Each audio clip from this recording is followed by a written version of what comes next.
American punk rock a really large kind of influence from sort of French culture and obviously situationism. Yeah. Was that just generally what was in the air at the time? And what with it? American groups? Well, I mean, obviously the American groups, obviously Pat Smith and Thomas Wayne, obviously influenced by this, and obviously again McLaren and the situationist influence on kind of punk at the time. Inspired McLaren situationism, but we didn't even know what it was. We didn't have a clue. I mean, I did just after we started. I was doing a thing at Ealing Technical College on Dada. So that's how I got into that, not through anything to do with music, just lucky enough to be doing it at college, and I was asked to pick an art subject, and I thought that'd be a good one. So that might have influenced some of my artwork things.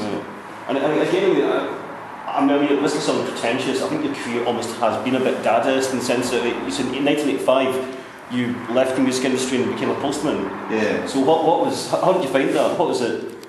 Funny enough, even when I was in the group, I was actually interviewed by the NME and asked, what would you do if you wasn't a singer? And that is what I said, either a postman or a milkman. Yeah. So, the uniform was good for a start, because we were always into grey, and in those days, that is, the postman had like grey suits. Right. And just, I don't know what it was that attracted me to it. I mean, my uncle was a postman though, so for a long time. And he always said it was a really good job. Keeps you fit. Well, I thought that I'd have all the afternoons off to do whatever I liked, but it didn't really work out. At first, like that, when I first worked there for about the first 6 years, I was working from midday till like late at night. So then I stopped doing music, and it was only when I went back to doing deliveries that I had the afternoons off, starting playing about with 4 tracks and getting back into it.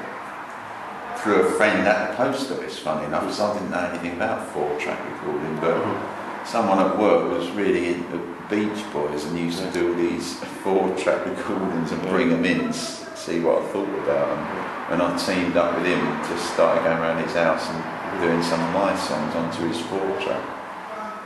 So then was it about 1990 you came back with Johnny Thunder? Yeah, that was one of those songs I did with him. And another friend at work who knew the guitarist in Morrissey's band, because Boz Borer used to sell records at record fairs. And my mate Mark from the post office used to be the stall next to him. So he knew Boz really well. And he got Boz involved to because Boz was really good at 4 tracks and 8 tracks, and we were, my mate was all right, but there was a lot of things he didn't understand about it. So Boz came over and gave us a hand with it, and then he said, well, you should send some of these songs to someone. So I sent the cassette off to Jeff Travis, and that's how the Johnny Thunders thing happened. But then, of course, I mean, obviously you're one of these people who's been possibly celebrated in Glasgow and in other cities. And Glasgow's got we tend to embrace certain bands like Minutemen or Pavement were always worshipped here when other people just didn't know who they were, and you're one of those people. So I know you ended up working with obviously Douglas and Creeping Bent up here as well. Yeah, in the 90s I used to do a lot of things with Douglas when he started off with Adventures in Stereo and then Secret Goldfish and the Methods. I've done gigs and sessions with all of them. So that's how it really started off. So I think you've really managed to sort of keep control of your own career, and you've never had to make a record you didn't want to make, have you? That's it. I mean, I've always, for quite a while, I've been funded by the post office, so I don't really have to answer to anyone. They don't ask me what my latest album is going to be like at all. They just pay me a wage.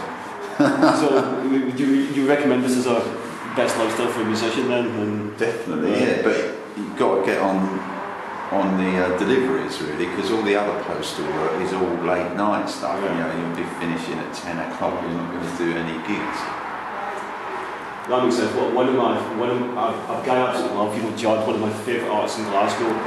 He was getting into commercial work for kind of record companies and gave it all up to become a postman and concentrate on his art, and he's very happy doing that as well.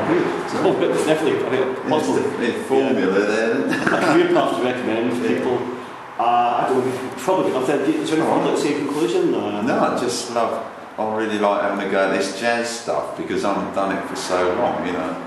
Last time I did anything like this was back in the early 90s, I think. Right enough, because you've got it as a Velvet Underground you're doing today. No, we're doing some old songs as well, so right, a lot okay. of jazzy numbers, you know, from 20s and 30s. Cool. Yeah. Right, I look forward to it. Yeah. Right, brilliant. Thank you very much. Thank you very much. No worries.